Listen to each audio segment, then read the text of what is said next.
Alors voilà, hein, que le Seigneur vous garde. Hein, voici quelques images de l'étoile de David, qu'on trouve un peu partout dans toutes les religions, voyez-vous. Alors il y a de l'hindouiste, il y a du catholicisme, il y a de l'ésotérisme, il y a tout. Vous retrouvez tout. Vous avez même sur le drapeau hébreu, cette étoile. Mais il faut se dire que cette étoile, c'est l'étoile du dieu Moloch, le dieu Raphan. Et ça, eh bien, c'est pas la vraie étoile hébreu, des vrais Hébreux nés hébreux, non. Mais c'est les Hébreux sionistes. Si on peut les appeler Hébreux, bien sûr, parce que Hébreu, c'est la race. Mais c'est sioniste, c'est une étoile sioniste, qu'on retrouve partout dans toutes les religions.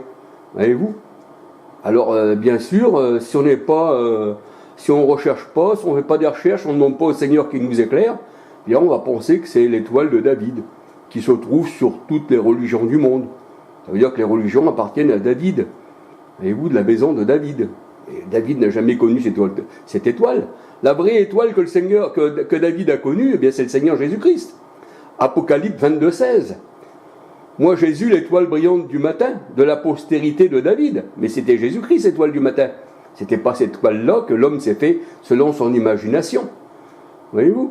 Alors on va regarder encore après, si vous voulez bien, quelques photos. Voilà, et puis il n'y a pas besoin d'en mettre plus, parce que vous savez qu'il n'y a pas plus aveugle que celui qui ne veut pas voir, et pas plus sourd que celui qui ne veut pas entendre. Et le Seigneur a dit bien que celui qui veut entendre, entende. Que celui qui a des oreilles pour entendre, et celui qui a des yeux, puisse voir. À moins que le Seigneur vous ait fermé les yeux, et vous soyez dans les ténèbres. Alors à tout de suite encore, pour une autre petite vidéo. Voilà, que le Seigneur vous bénisse. Je vais en faire encore quelques petits trucs.